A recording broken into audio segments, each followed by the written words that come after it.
માવઠાની આગાહી વચ્ચે વાંસદાના લોક ડાયરામાં થયો ₹1 વરસાદ। રાજ્યમાં માવઠું કહેર મચાવી રહ્યું છે। દક્ષિણ ગુજરાતમાં પણ કમોસમી વરસાદ પડે તેવી આગાહી કરવામાં આવી છે, જેની વચ્ચે વાંસદામાં યોજાયેલા લોક ડાયરામાં રૂપિયા અને ડોલરનો વરસાદ થયો।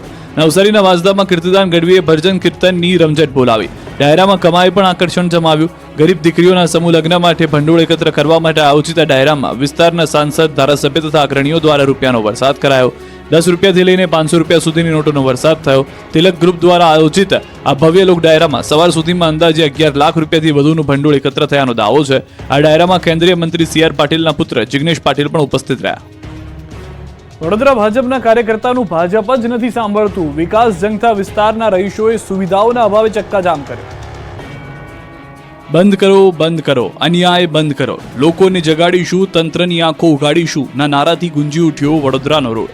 ગતિશીલ અને વિકસિત ગુજરાતની વાતો વચ્ચે વડોદરાનું વેમાલી ગામ કોર્પોરેશનમાં સમાવિષ્ટ હોવા છતાં વિકાસથી વંચિત રહેતા આજે સમાસાવલી રોડ પર ઉતરી પોતાની માંગણીઓ અંગે તંત્ર સુધી અવાજ પહોંચે તે માટે રોડ ચક્કાજામનો પ્રયાસ કરી વિરોધ નોંધાવ્યો। વેમાલી ગામના લોકો દ્વારા રોડ રસ્તા ઉપર ઉતરી અને વિકાસની વાતો વચ્ચે કડવી વાસ્તવિકતા અંગેની વાત બતાવવાનો પ્રયાસ કરાયો। સાથે જ તેઓએ ભારે સૂત્રોચ્ચાર કરી રોડ અકસ્માત અટકાવવા માટે સ્પીડ બ્રેકર શા માટે લગાવવામાં નથી આવતા, વિકાસ નહીં તો વોટ નહીં અને લોકોને જગાડી અને તંત્રને આંખો ઉગાડવા માટે પોસ્ટ બેનર સાથે વિરોધ નોંધાવ્યો હતો। છેલ્લા 1.5 વર્ષથી મુખ્ય રસ્તો ન હોવાથી પણ તેઓએ ભારે વિરોધ નોંધાવ્યો છે। જો આગામી દિવસોમાં આ બાબતે ધ્યાન પણ નહીં લેવામાં આવે તો ઉગ્ર વિરોધની પણ ચીમકી ઉચ્ચારી છે। તેઓએ મીડિયાના માધ્યમથી મુખ્યમંત્રી અને પ્રધાનમંત્રીને વેમાલી વિસ્તાર, સમાસાવલી રોડ, વડોદરાની સમસ્યાઓ બાબતે ડિજિટલી આવેદનપત્ર પાઠવ્યું હતું। આ અંગે સ્થાનિકોએ કહ્યું કે દુમાડ ચોકડીથી વાહનો પૂરપાટ આવતા હોય છે ત્યારે અહીં સ્પીડ બ્રેકર લગાવવાની માંગ છે। ચૂંટણી પહેલા અમારું કામ નહીં થાય તો ઉગ્ર આંદોલન અને બહિષ્કારની ચીમકી આપી છે। વડોદરામાં બરફ પીગળ્યો હોય એમ પાણીની રેલમછેલ। વડોદરાના રસ્તા પર આ રીતે પાણીની રેલમછેલ જોવા મળી। ચોમાસું હોય તો વરસાદનું પાણી હોય, પરંતુ હાલ તો શિયાળો બરાબર જામ્યો છે। એવામાં રોડ પર પાણીની રેલમછેલ જોઈને એવું લાગે કે જાણે બરફ વર્ષા બાદ બરફ પીગળ્યો છે। જો કે ખરેખર એવું નથી। શહેરના ગોત્રી વિસ્તારમાં પાણીની પાઇપલાઇનમાં ભંગાણ સર્જાયું, જેના કારણે હજારો લીટર પાણીનો વેડફાટ થઈ રહ્યો છે। એટલી મોટી માત્રામાં પાણી વેડફાયું કે રોડ પર અવરજવર કરનાર વાહન ચાલકોએ હાલાકી વેઠવાનો વારો આવ્યો। એમાં પણ ઠંડા પવનો જ્યારે આ પાણી પરથી પસાર થઈને આગળ વધ્યા ત્યારે આસપાસમાંથી નીકળનારા લોકો થથરી ગયા। જોકે તંત્ર ઘોર નિંદ્રામાં જોવા મળ્યું। દાહોદની ભર બજારમાં જામ્યું આંખલાઓ વચ્ચે દંગલ। આંખલા યુદ્ધના દ્રશ્યો છે દાહોદના। ભર બજારમાં બે આંખલાઓ એવા બાખડ્યા કે બજારમાં નાસભાગ મચી ગઈ। દાહોદના ગોધી રોડ વિસ્તારમાં બે આંખલાઓ વચ્ચે યુદ્ધ જામ્યું હતું। ટ્રાફિકથી ધમધમતી બજારમાં બે આંખલાઓ યુદ્ધ શરૂ કરી દેતા અફરાતફરી મચી ગઈ। લોકો જીવ બચાવવા આમથી તેમ ભાગવા લાગ્યા। કોઈ દુકાનમાં ઘૂસી ગયા, કોઈ ઓટલા પર ચડી ગયા। બે આંખલાઓ જાણે શક્તિ પ્રદર્શન કરતા હોય તે રીતે બાખડી પડતા રોડ પર સન્નાટો વ્યાપી ગયો। અવર જવર કરતા રાહદારીઓમાં ભયનો માહોલ જોવા મળ્યો। જો કે આ મામલે ઘણી વખત રજૂઆત કરાઈ છે, છતાં તંત્ર નિંદ્રાધીન હાલતમાં જોવા મળી રહ્યું છે। થોડા સમય અગાઉ રખડતા પશુએ હુમલો કરતા એક વ્યક્તિનું મોત થયું હતું। અમદાવાદમાં ડીઝલ ચોર ટોળકીનો આતંક। કાર લઈને આવે ડીઝલ ચોરવા કેમેરામાં કેદ થયા। કેરબા ભરીને આ રીતે થઈ રહી છે ડીઝલની ચોરી। દ્રશ્યો છે અમદાવાદના બોપલના। અહીં છેલ્લા કેટલાક દિવસથી ડીઝલ ચોર ટોળકીનો આતંક વધી ગયો છે। કાર અને મોટા વાહનમાંથી ડીઝલ ચોરીની ઘટનાની ફરિયાદ મળી રહી હતી ત્યારે ડીઝલ ચોર કેમેરામાં કેદ થયા છે। અમદાવાદના બોપલ વિસ્તારમાં ટ્રકમાંથી ડીઝલ ચોરતી ટોળકી પકડાઈ છે। કાર લઈને હથિયારો સાથે તસ્કરો ડીઝલ ચોરવા આવે છે। ડીઝલ કેરબામાં ભરીને ભાગી જાય છે। બોપલ જ નહીં પરંતુ ગ્રામ્ય વિસ્તારમાં પણ આ ટોળકી ડીઝલ ચોરે છે, ત્યારે પોલીસે સીસીટીવીના આધારે પકડવા તપાસ આદરી છે। ક્વાંટના આરોગ્ય કેન્દ્ર પર ડોક્ટર દારૂ પી લોકોની કરે છે સારવાર।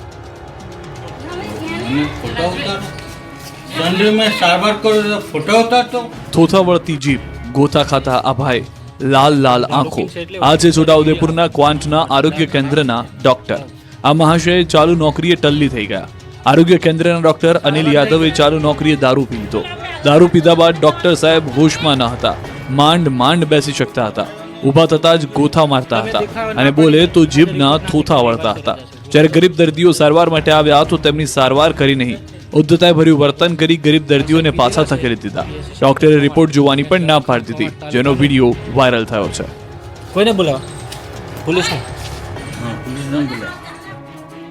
પ્રાંતિજની દારૂની સૌથી મોટી ભઠ્ઠી પકડાય। 25,000 લીટર દારૂ બનાવવાનો હતો ટાર્ગેટ। પ્રાંતિજમાં સ્ટેટ મોનિટરિંગ સેલે દારૂની સૌથી મોટી ભઠ્ઠીનો પર્દાફાશ કરી નાખ્યો, જ્યાં મોટી 2 તલાવડી તથા ભઠ્ઠીની વ્યવસ્થા જોવા મળી। અહીં 25,000 લીટર જેટલો દેશી દારૂ બનાવવાનો ટાર્ગેટ હોવાની આશંકા છે. પોલીસે અહીંથી 1,172 લીટર દેશી દારૂ જપ્ત કરી લીધો, જ્યારે 22,535 લીટર જેટલો વોશ પકડાયો, જે હજુ પણ દારૂ બનાવવા માટે ઉપયોગમાં લેવાનો હતો. જો કે આ વોશ ઉપયોગમાં લેવાય એ પહેલા જ પોલીસ ત્રાટકી અને બધા જ પ્લાન પર પાણી ફેરવી દીધું. દ્રશ્યો જોઈને લાગી રહ્યું છે કે લાંબા સમયથી અહીં દેશી દારૂ બનાવવાનો હતો, કારણ કે દારૂને ઠંડો કરવા માટે ખાસ પાક્કા બાંધકામ સાથે 2 મોટી કુંડીઓ બનાવવામાં આવેલી છે, જેમાં પાણી ભરેલું છે. દરોડા સમયે એસએમસીએ 2 આરોપીને દબોચી લીધા છે. જો કે અન્ય 21 આરોપી ત્યાંથી ફરાર થઈ ગયા. પોલીસે હાલ તમામ 23 સામે ગુનો દાખલ કરી તપાસ શરૂ કરી છે. માવાની મુવાડી ગામે ખારી નદીના કાંઠે આ દેશી દારૂની ભઠ્ઠી ચાલતી હતી. એસએમસીની કાર્યવાહીથી પ્રાંતિજ પોલીસ સામે પણ સવાલ ઉઠ્યા છે, કારણ કે દારૂનો આ અડ્ડો ઘણા સમયથી ધમધમતો હોવાનું દ્રશ્યો સ્વયં સ્પષ્ટ કરતા હોય તેવું લાગી રહ્યું છે. દાહોદથી લઈને કચ્છ સુધીની સરહદો પર પોલીસે કર્યું સઘન ચેકિંગ. 31 ડિસેમ્બરને લઈને દરોડિયાઓ બેફામ ન બને તેને લઈને પોલીસ અત્યારથી જ એક્શનમાં આવી ગઈ છે.